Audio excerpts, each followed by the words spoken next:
This is a presentation about the Qayyumul Asma, the first book that the Bab wrote after his declaration. In fact, the very first chapter of this book is what he wrote for Mullah Hussein on the night of his declaration, and it is what is referred to in the account that's in Nabiul's narrative, The Dawnbreakers. So first, let's look at what Baha'u'llah states about the Qayyumul Asma. Baha'u'llah in the Kitab-i-Iqan states, "Gracious God, in his book which he hath entitled Qayyumul Asma, the first, the greatest and the mightiest of all books, he prophesied his own martyrdom." So we can understand why Baha'u'llah may have called the Qayyumul Asma the first book, because it was the first book that the Bab wrote after his declaration. He had written a few works before this, but this was the first from the time of his declaration. But why did he call it the greatest and the mightiest of all books? Because this book was the first book. In this book, the full claims of the Bab are concealed by the Bab, and we can ask the question, why not consider the Bayan to be the greatest of the books of the Bab? Because there he states his claim openly. In there are all of his teachings and laws, and in there are prophecies about he whom God shall make manifest, and all of these things are not in the Qayyumul Asma, and yet Baha'u'llah calls the Qayyumul Asma the greatest and mightiest of all books. I'm hoping that in this presentation some of this will become clear, although I don't in any way pretend that I'm fully answering this question. So first, let's look at what is the formal claim stated in the text of the Qayyumul Asma itself. And here is what is stated in the first chapter of the Qayyumul Asma, the commentary on the Surah of Joseph. The Surah number 12 of the Quran is called the Surah of Joseph, and this book claims to be a commentary on the Surah of Joseph in the Quran.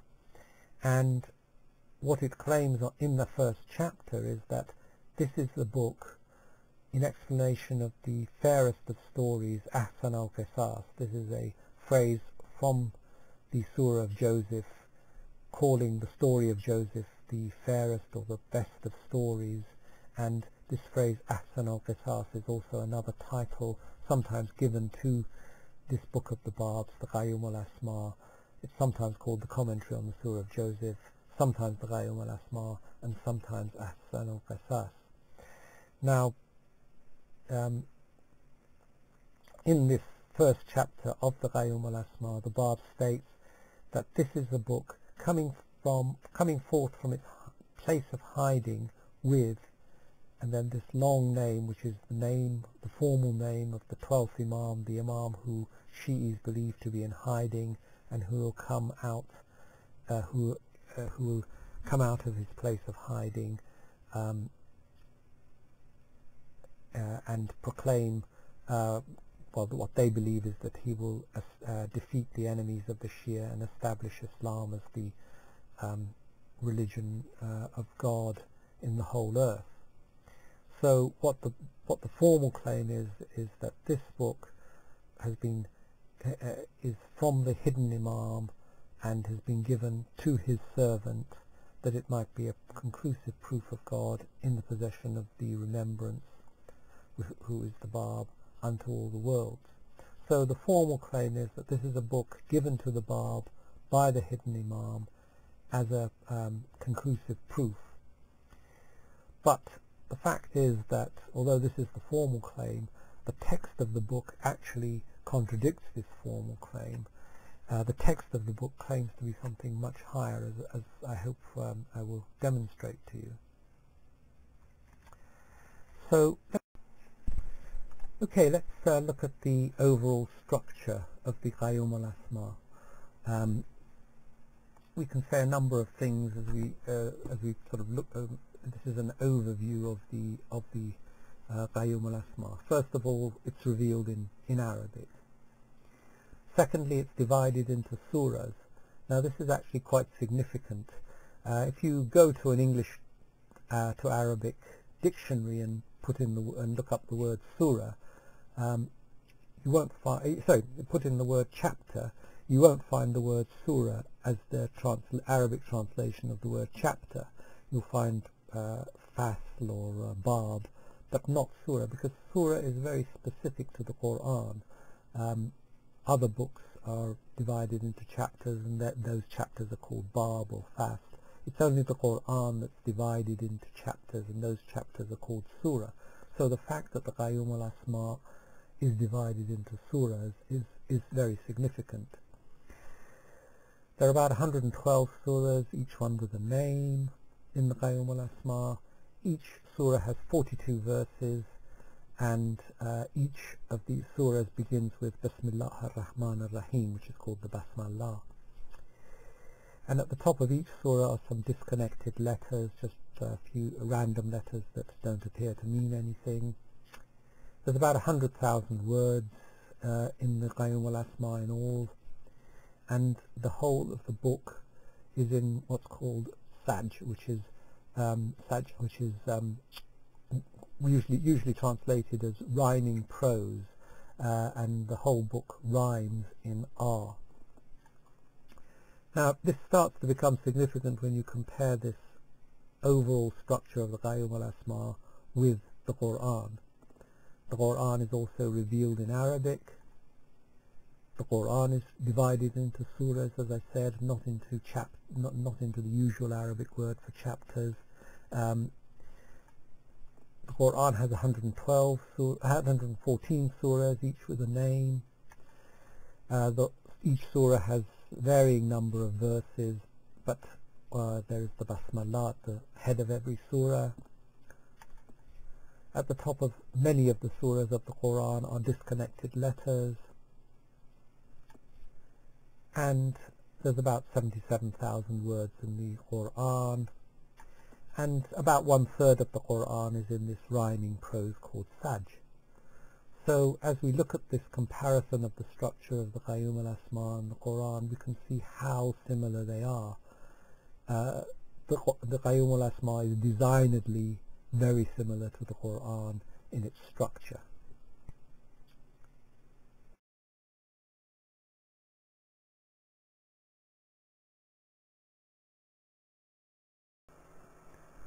So what's the Muslim to make of a book that's so similar to the Quran, a book that looks very much like a new Quran? Well, one of the answers to this question is the famous statement by Marshall McLuhan that says, the medium is the message. The medium that the Bab chose, the fact that he wrote a book that was written in Arabic, that consisted of 112 chapters that he called surahs, the fact that at the beginning of each chapter there are disconnected letters, all of these different things, the fact that it's in Saj, the same rhyming prose as much of the Quran, all of these factors mean that you don't even need to know a single word of the contents of the Quran. You're already being presented with the message that this is a book that is the equivalent of the Quran. This is a new Quran. This is a new revelation.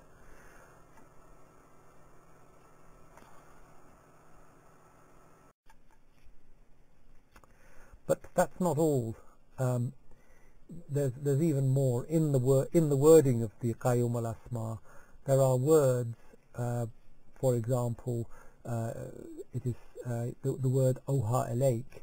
The Qayyumul Asma, has been revealed to you, or Anzala Alayk, has been sent down to you. These sorts of words are only used in relation to divine revelation. For example, if you want to say, talk about an artist and sort of the inspiration or the revelations that come to an artist, use a different word, Ilham. The word Wahy, or is specifically revelation from God, and Oha Alayk, which comes from that same root, is only used in relationship to the words of God being revealed to a prophet of God. So within the text of the Qayyumul Asma there is the use of these words. I'm going to just give you here a couple of examples of this. For example, this is text from the Qayyumul Asma.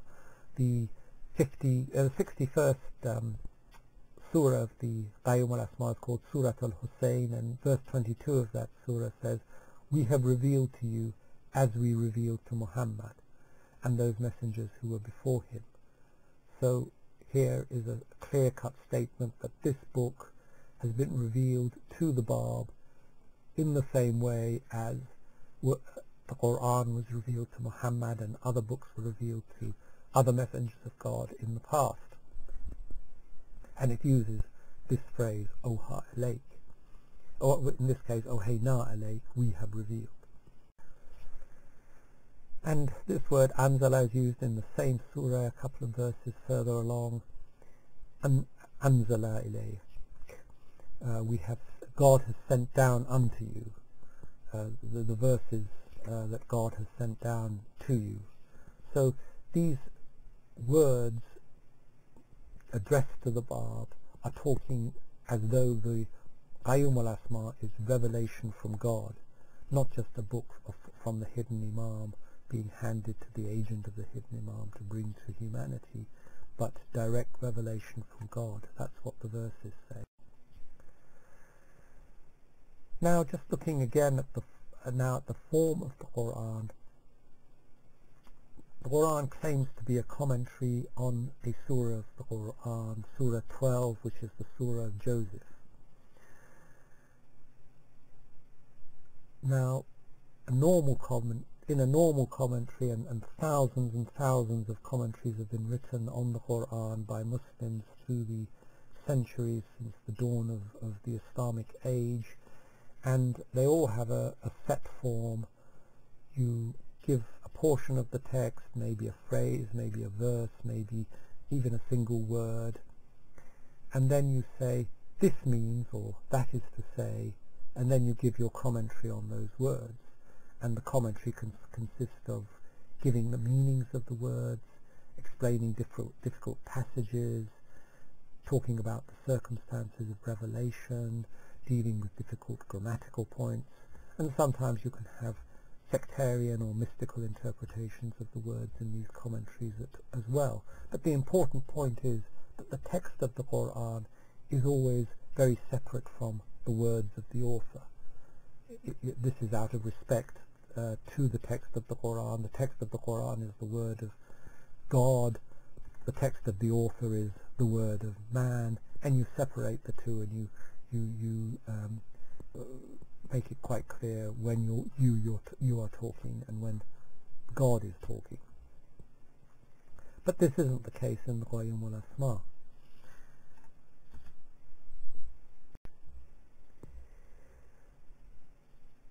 I'm going to go on in a minute to talk about how that isn't the case in the Quran, but let's just look at a few other things. And the Quranic Surah of Joseph has 112 verses. Each surah of the Qayyumul Asma is in commentary on one of the verses of the Surah of Joseph. So the Surah of Joseph has 112 verses, the Qayyumul Asma has 112 surahs. Each of the surahs is in commentary on one of the verses of the Quranic Surah of Joseph.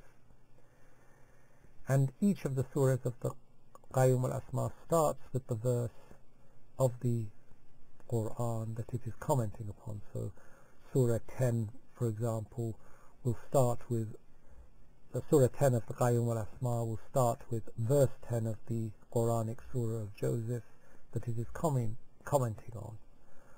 So far so good. But after this initial restatement of the Quranic verse, it almost completely ignores the verse that it is commenting on. What you have is what I can only describe as a free range of elevated mystical rhapsody, often entwining other Quranic verses, and almost always it comes back to the reference verse, the verse it's supposed to be commenting on at some stage in the text, but only very, very briefly. And the important point is that there's no division between the Quranic text and the author's words. You don't have this clear-cut statement of this is the word of God and then the word ya'ni or I, meaning this means or that is to say, and then the words of the author. So here's an example. The Surah of Joseph, verse 108. These are the words of the Quran. The Surah of Joseph says, "Say, this is my path. I summon unto God with discernment. I and those who follow me. Praise be to God, I am not one of the idolaters." So those are the words of the Quran. And as I say, that's verse 108. So in Surah 108, which is nominally in commentary on this verse, the only time, so the verse is repeated at the top of the Surah 108 of the Qayyumul Asma, but the only time in the next 42 verses that these words are referred to is in verse 38, in other words, almost at the end of the Surah.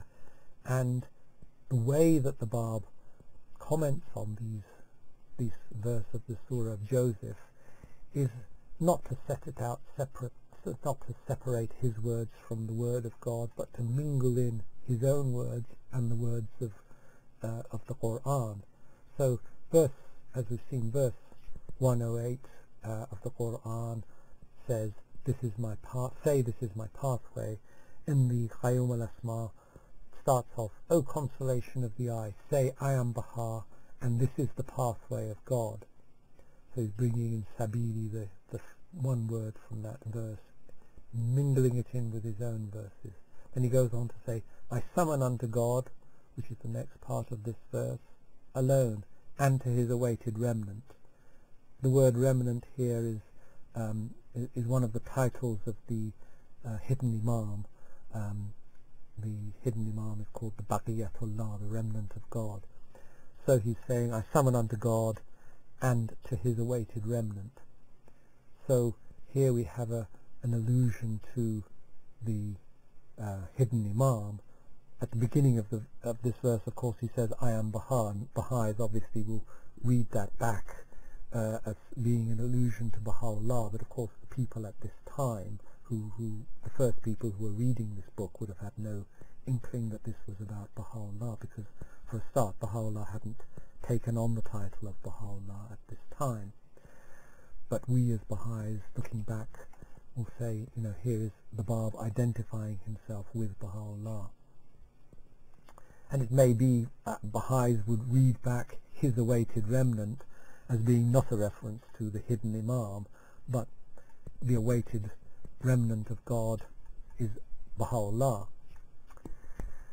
And then the Qayyumul Asma goes on to say, I am looking in truth upon the east and the west with discernment. Again, one of the words in the Quranic verse that this surah is commenting on. "Verily, I and whoever follows me, we are questioned in truth and upon the truth around the fire." This word fire is probably an allusion to the Sinaitic fire, the fire in the burning bushes, as it is in the Bible. This is the probable meaning of the word fire here. So you can see how the Bab is mingling his own words in with the words of the Quran. And this is now another example of this. Surah 93 of the Qayyumul Asma is, as we've already said, a commentary on verse 93 of the Quranic surah. So it starts off, "In the name of God, the Merciful, the Compassionate," as all the surahs of the Quran do, and as all the surahs of the Qayyumul Asma do. And then the next verse is the particular verse, verse 93, which it is commenting on, and it says, and the verse of the Quran, verse 93 of Surah 12, the Surah of the Surah of Joseph in the Quran, says, "Go take this shirt and do you cast it on my father's face, and he shall recover his sight. Then bring me your family all together." Those of you familiar with the story of Joseph can just about make out where this is in the story. It's where Joseph has revealed his identity to his brothers, and in the Quranic story he gives them his shirt and tells them to cast it on his father's face. His father has been blind since the news of Joseph's apparent death, and Joseph is telling them to cast his shirt on his father's face and he'll recover his sight. Then the third verse is Kaf Ha Ain, which is these disconnected letters, which again all of the verses of the Qayyumul Asma have these disconnected letters which by themselves don't mean anything. But what does he do then? Instead of dealing with this verse that the Bab is supposed to be commenting on, he actually starts intermingling with his own words from the surah of the bee in the Quran, which is surah 16, and this whole surah of the Qayyumul Asma is called the surah of the bee, and the surah of the bee in the Quran is surah 16, and he starts mingling his own words with words from the surah of the bee. So in this following passages, the words from the Quran are in capital letters, and you can see that how much of surah 16, the surah of the bee, he is mingling in with his own words. So starting with the next verse, verse 4 of the surah 93 of the Qayyumul Asma, we have, indeed we revealed unto the bees, saying, take thou from the mountains. And then he interprets mountains as citadels, the abode for affirming the sanctity of God, the sign of this luminous one, and of trees, and he defines trees as places for affirming that there is no God but God, the sign of this Easterner. And then he quotes the next few words of the Quranic verse and what they are building, and then he defines that as in the path of affirming the unity of God, the threadbare garment of this Westerner belonging to God, Baha'i, etc. So you can see here how he's mingling in his own words, but here not with words from the Surah of Joseph, Surah 12, but with Surah 16, the Surah of the bee in the Quran.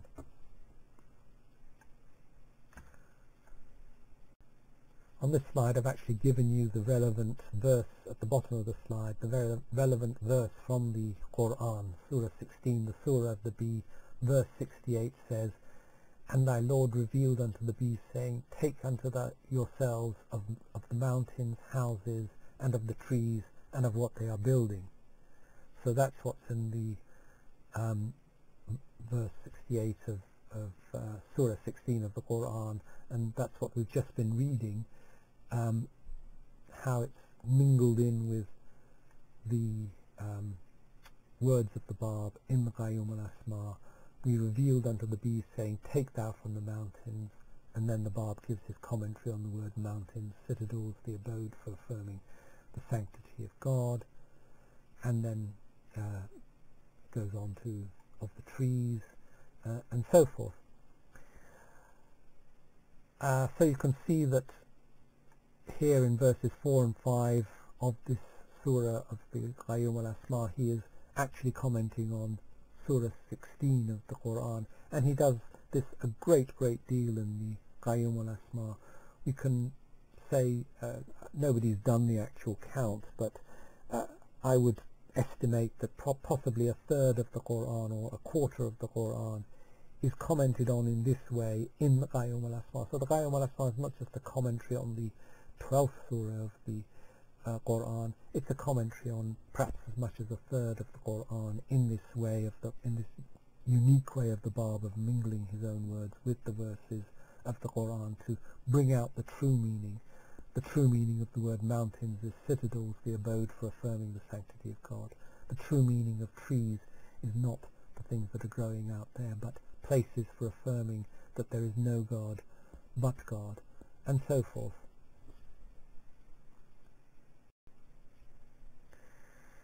And carrying on the same theme, later on in this same surah 16, in this same surah 93, the Bab in verses 29, 30 and 31 goes back to the surah of the bee and again starts mingling his own words with words from that surah, this time taken from verses 7 to 79.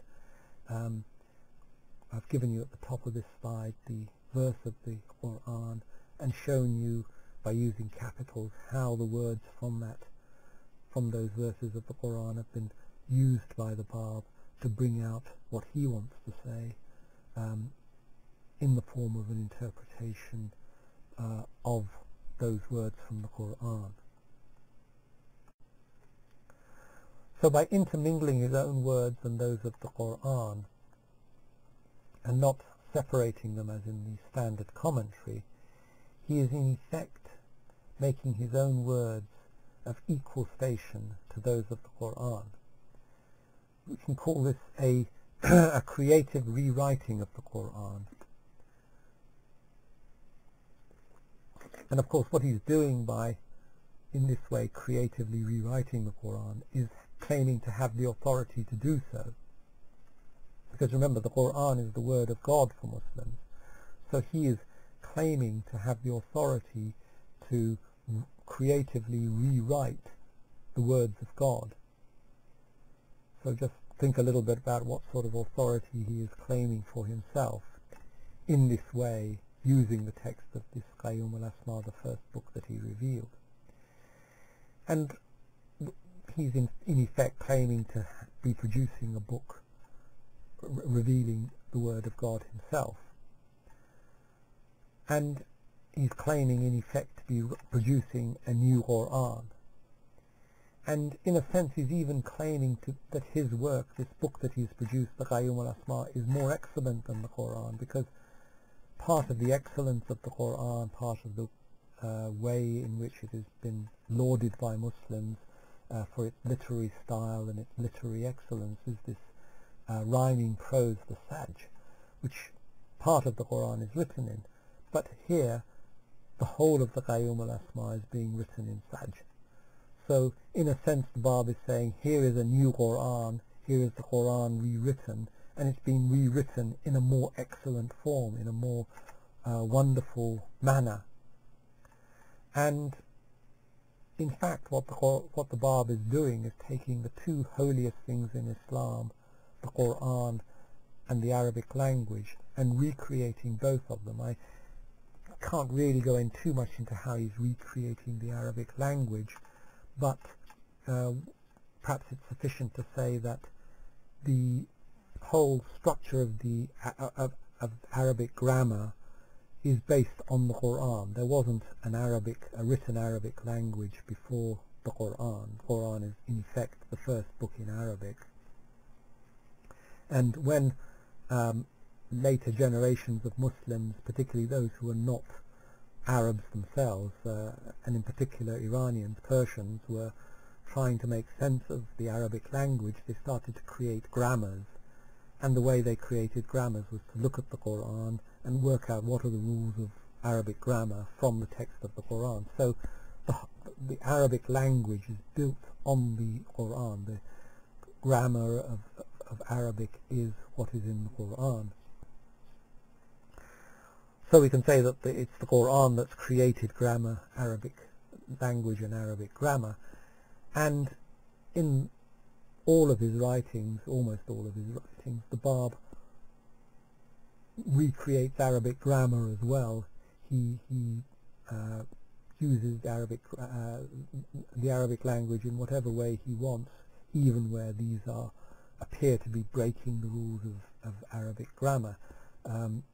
In effect, he's giving himself the authority to do so because Arabic grammar is based on the Qur'an. Here we have a new Qur'an, and we'll jolly well have a new grammar to go with it. This is in effect what the Bab is saying. So he's recreating both the Qur'an and the Arabic language, the two holiest things in Islam, through this revelation of the Qayyumul Asma.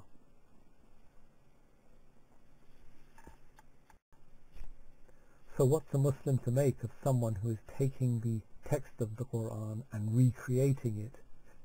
What's this man doing?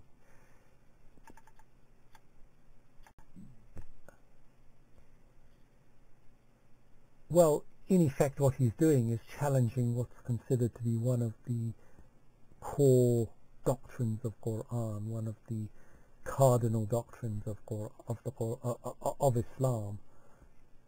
The Quran, the Muslims have taken one or two places in the Quran where it is stated that this text is inimitable, and they have created a doctrine that says that the literary form of the Quran, the literary excellence of the Quran is inimitable. No human being is capable of producing a text that has the literary excellence of the Quran. And by rewriting the Quran, by recreating the Quran, by putting in front of people a book that appears to be very similar to the Quran and yet completely different, the Bab is challenging this doctrine. He is saying this is something that is comparable to the Quran. Only God can produce something of this nature, therefore this book is revelation from God. That's in effect what the Bab is saying and doing. So this is the verse of the Quran. There is actually a couple of verses, but this is one of the verses that says, if the whole of mankind were to gather to produce the like of this Quran, they could not produce the like thereof, even if they backed up each other with help and support. So this is the verse on the basis of which Muslims say the Quran is inimitable. And in fact, in the Qayyumul Asma, the Bab makes exactly the same claim about the Qayyumul Asma. In this surah 43 verse 2, he says, we have sent down to the pious ones this book of ours, which is written and recorded in verses. And again, a few verses later, by your Lord were the people of the earth, of the east and of the west, to band together to produce the like of this book, they would not be able to do it, even were they to be helped in the matter. So here is Bab not only producing a book that is very similar to the Quran, despite this doctrine of inimitability, despite this verse of the Quran that says that no human being can, even if all the human beings in the world were to band together to try and produce something like the Quran, they wouldn't be able to do so. So not only is the Bab producing a book that is very similar to the Quran and in effect challenging this claim, but in the text of this book he is making exactly the same claim, that this book, the Qayyumul Asma, is inimitable. Were the peoples of the earth to band together to produce the like of this book, they would not be able to do it, even were they to be helped in the matter. So what do we have? We have here a young man who has not studied at any of the religious colleges. He did go for some months to Karbala and did attend a few of the lectures of Sayyid Kazim al-Rashdi, but this was not in any way a formal course of study at these colleges. Normally people who go to these religious colleges, the madrasas, are studying there 10, 15 years. And he's presenting to people a book that is like the Quran, that in effect recreates the Quran. So he's laying down a challenge. He's saying, look, this book is a new Quran, therefore I am a messenger of God, bringing you a new book from God. And also it would remind many Shi'is of the tradition that the hidden Imam has with him the true copy of the Quran that Imam Ali made. This is a much disputed tradition in the Shi'i world.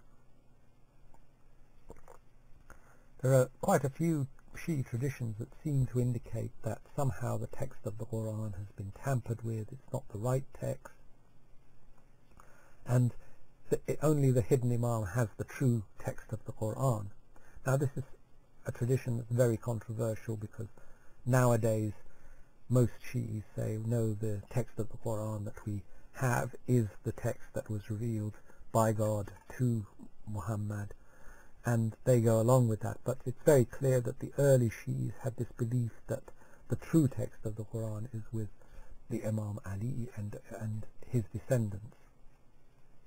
So this claim of the Bab that he is producing a book that is in effect a rewriting of the Quran in new language, would remind many Shi'is of the fact that the true Quran is with the hidden Imam. So in a very subtle, hidden sort of a way, the Bab is claiming to be the hidden Imam, because only the hidden Imam has the true Quran. And here is the Bab presenting what he in effect is claiming to be the true Quran. So he's claiming, so within the text and the form and structure of the Qayyumul Asma, you have several different levels of claim of the Bab. You have the formal claim set out in the first chapter, that this is just something that the hidden Imam, who, remember, is not a manifestation of God, is not a messenger of God, is just an Imam, has given the Bab, who is in effect his agent. That's the formal claim. Then you have this sort of a claim which is in effect saying, I am bringing you the true Quran. Only the hidden Imam has the text of the true Quran, so therefore it's a way of claiming to be the hidden Imam. So that's the second level of claim. The third level of claim is the fact that he is claiming to be revealing a book. This is putting him on a station not with the Imam, but with Muhammad, with the messenger of God. He is a messenger of God.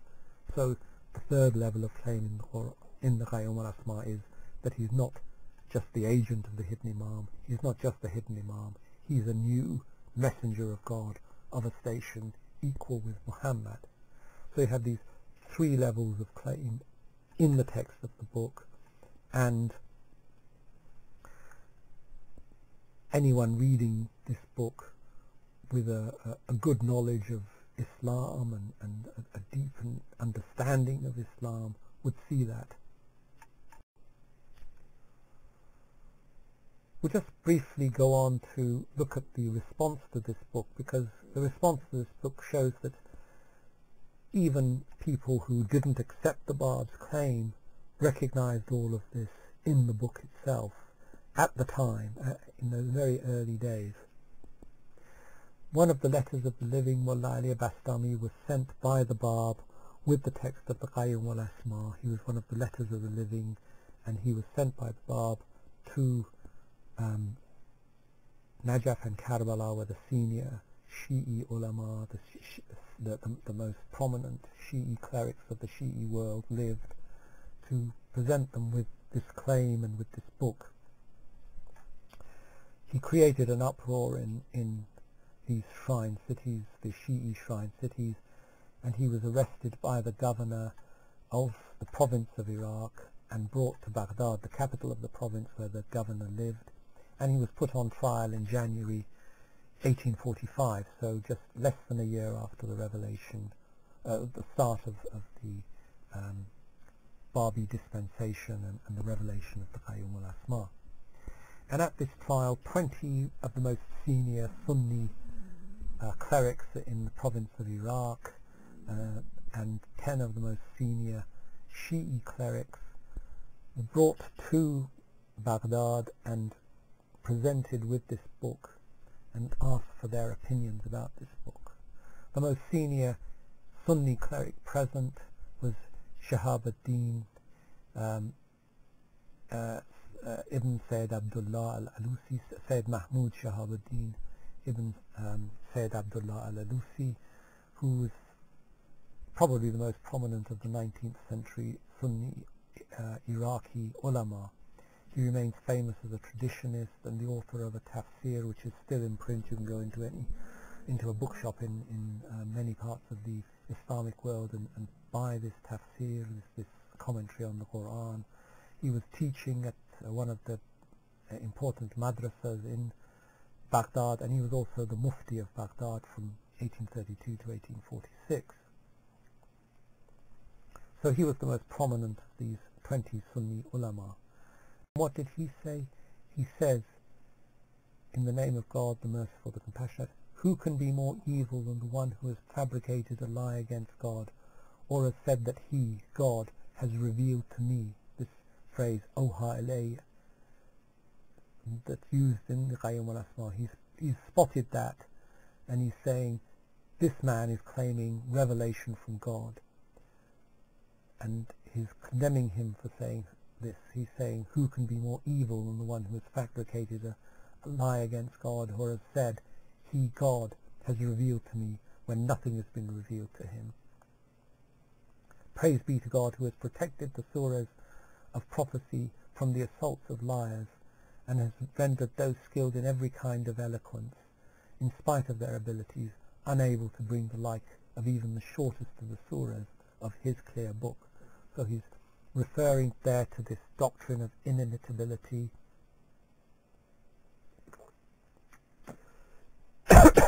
He's noted that the Bab is claiming revelation from God, is claiming that this book is the equivalent of the Quran, and he's condemning him for saying that he has revealed this book, and he's using the doctrine of inimitability to condemn the writer of this book,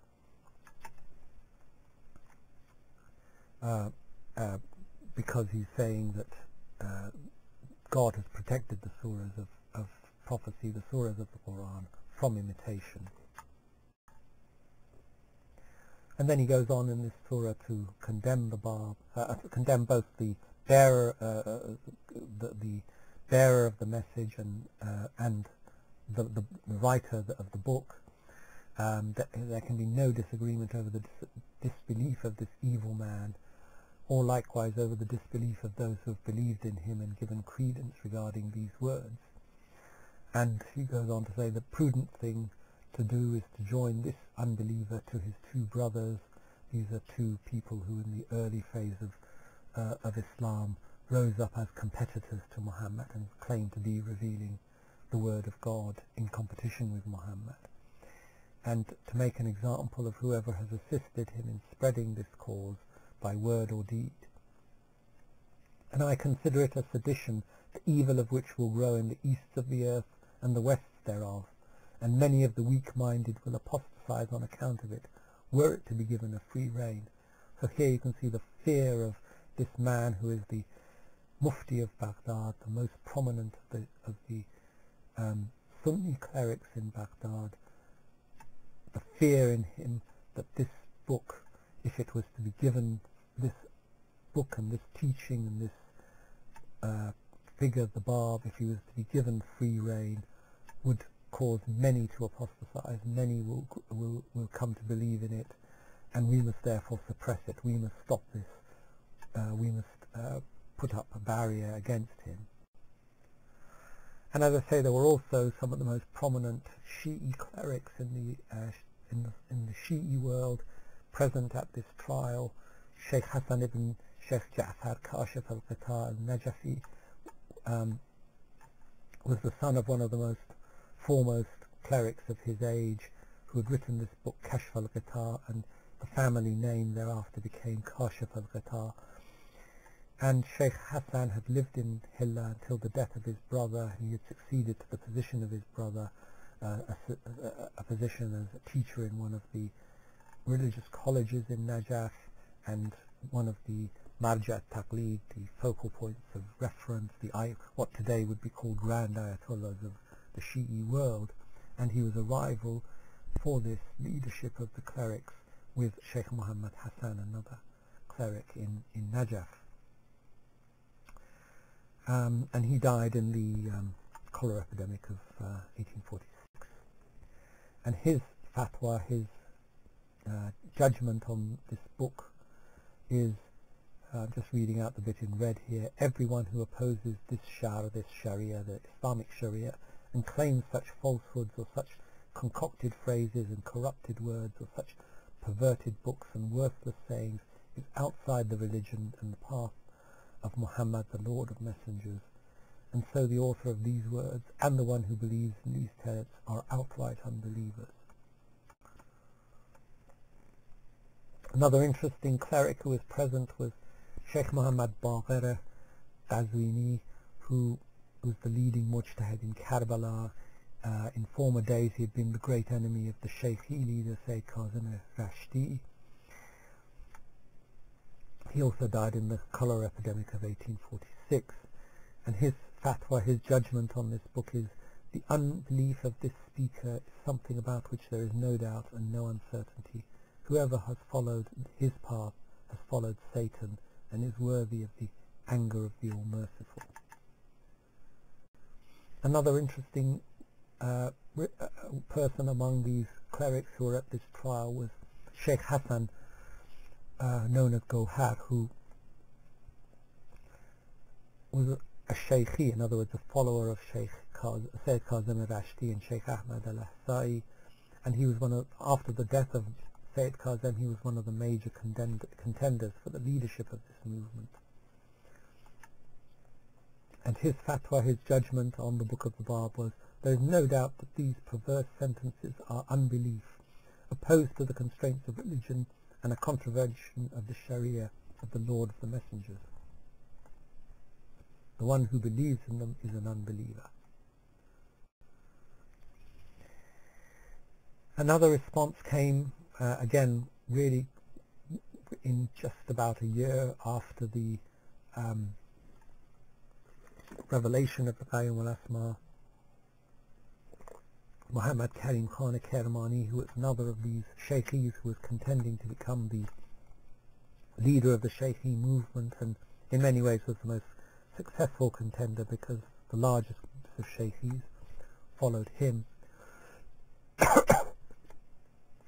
He was brought a copy of the Qayyumul Asma by Mullah Sadiq Khurasani, and he picks out for criticism in this book some of the same passages that the compiler of that fatwa at the trial of Mullah Ali Bastami in Baghdad. He picks out exactly the same passages in many places, and after quoting several verses that were quoted also by those people who wrote the fatwa in Baghdad, he writes, "Ponder these statements of unbelief and these nonsenses which only an obdurate unbeliever, disdainful of his glorious Lord and scornful of the praiseworthy Prophet would utter. And how is it that he has asserted that God revealed to him this book, in which there is no truth, and what is in it is from the remembrance of God and his apostle?" The remembrance of God is the Imam. Either it is just an expression and by it he did not intend him, or it is not the God of creation and his apostle. And then he goes on, the next bit in red says, "For the God who sent down this word, which the least of the Tullab, not even the lowliest Arab, would utter, is not our God. And similarly the apostle of God is not our apostle. Sorry, the apostle of this God is not our apostle." And similarly the Caliph, here he's talking about the Imams who are the successors of the Prophet of God. The word Caliph just means successor. And similarly the successor of this apostle, who has chosen such a bab, such a gate, is not our Imam.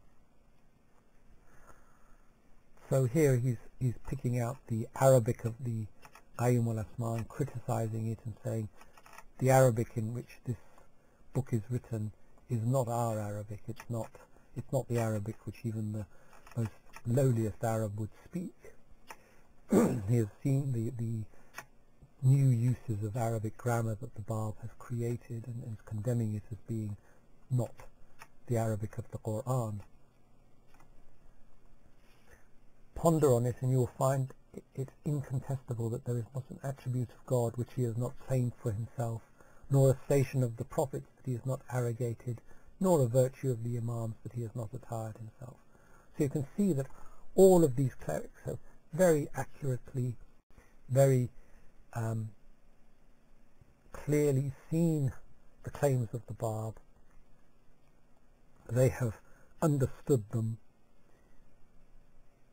very clearly. The full claim of the Bab, his claim to being a messenger of God in succession to the Prophet Muhammad. They have seen through all of the concealment that the Bab does, the various layers of meaning in the Qayyumul Asma, and have correctly discerned that this man is claiming leadership of the entire Islamic world. He is claiming, in fact, to go beyond that. He's claiming to be a new messenger of God, and therefore a new message abrogating Islam. This is a continuation of that statement by Muhammad Karim Khan Kermani. And so this man has sought leadership and has desired to rule and has committed what he has committed through his foolishness. Therefore, why is it that people who profess to have intelligence are hesitating about the unbelief of this man and about his expulsion from Islam? And if taking on the station of prophet and guardian and arrogation of their virtues and dignities in giving the lie to the Qur'an and the statement that a new book has been sent down to him are not disbelief in the essential elements of Islam, then what else besides these are the essential elements? So Muhammad Karim Khan has quite clearly seen that the Bab in the Qayyumul Asma is claiming to bring a new book, claiming to abrogate Islam. He's seen all of this and he is rejecting it. So, in summary then, the Bab was claiming to bring, in the text of the Qayyumul Asma we have a number of claims from the Bab. At the first level, the Bab is claiming to bring a book of commentary on one surah of the Qur'an from the hidden Imam. In other words, he's an agent of the hidden Imam. He's a representative of the hidden Imam. At the second level, he's actually claiming that by bringing the true Qur'an, he is the fulfillment of Shi'i expectations that when the Imam Mahdi comes, he will bring with him the true Qur'an. So this is a fulfillment of the prophecies of Shi'i Islam, and he is therefore claiming to be the Imam Mahdi. And yet again, at the third level, he's in fact claiming that this book is divine revelation, that it's at least the equivalent of the Qur'an, and so therefore he himself is the equivalent of the Prophet Muhammad. And in this sense he's taking a step beyond Islam. He's saying the Islamic revelation is ended, a new revelation has come with a new book. However, there's even a fourth level of claim in the Qayyumul Asma, and that is the claim to be a manifestation of God. This doctrine of the manifestation of God is really a central doctrine of both the Baha'i and the Baha'i faith, and is presented in a way that is not present in previous religions. And the interesting thing is that these clerics, these religious leaders who were enemies of the Bab, who dismissed the claims of the Bab, who rejected the Bab, saw that claim also, this claim to be a manifestation of God. Karim Khan Kermani, whose fatwa, whose religious judgment we just read, part of that religious judgment, Karim Khan Kermani is the Shaykhi leader who was a bitter enemy of the Bab. He wrote several books in refutation of the Bab and later of Baha'u'llah. Nabil even calls him the Antichrist of the Babi revelation. This man, in that fatwa that we've just read, in that judgment, says, ponder on it, the book, the Qayyumul Asma, and you will find it incontestable that there is not an attribute of God that he has not claimed for himself. So here we see that not only do these religious leaders clearly see that the Bab is claiming to be of equal station to Muhammad, but even beyond that, of being the manifestation of God. So this is a fourth level of claim inherent within the Qayyumul Asma.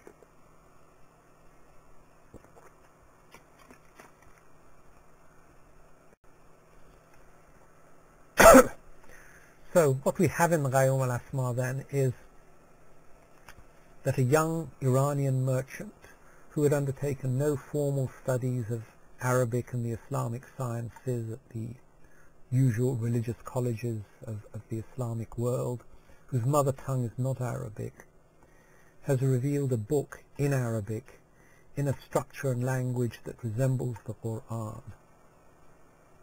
And moreover, the text of this book intermingles the words of the author with that of the Qur'an, thus claiming equal status for the words of the author to that of the words of the Qur'an, and producing in effect a new Qur'an.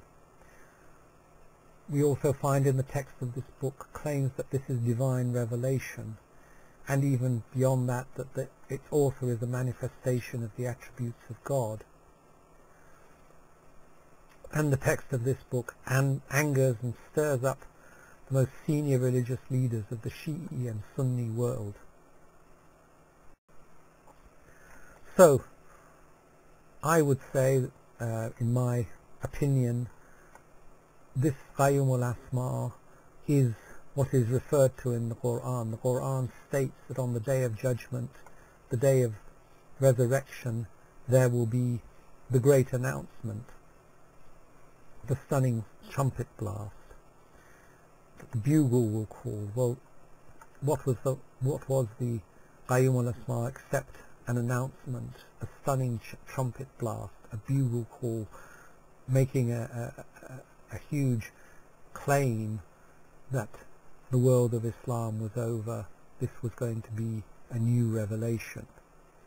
And the Qayyumul Asma brought the balance that is also talked about in the Quran, because in the balance of the Qayyumul Asma, the religious leaders, those Sunni and Shi'i religious leaders that wrote that fatwa against Mullah Ali Bastami and against the book, the Qayyumul Asma, that he had brought, they show by their words they fully understood the full claims of the Bab, that he was this was a new revelation, a new book from God, and that he was a new messenger of God, indeed a new manifestation of God. They fully understood this claim and they rejected it. So the balance was set through the Qayyumul Asma, and these religious leaders were found wanting. But of course many did take that same balance, and they accepted the Bab. It was for these religious leaders the catastrophe that the Quran talks about being on the Day of Resurrection and the Day of Judgment. The Quran also speaks of men being laid low. Well, these religious leaders, even though they didn't realize it at the time, were laid low by the Qayyumul Asma.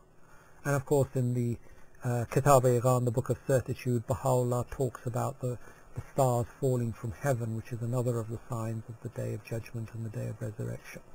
And again, these religious leaders, and Baha'u'llah interprets these verses as being the fall of these religious leaders, and so the Qayyumul Asma was this phenomenon. They read the Qayyumul Asma, they fully understood the claims of the Bab, and they rejected them, and that was the stars falling from heaven.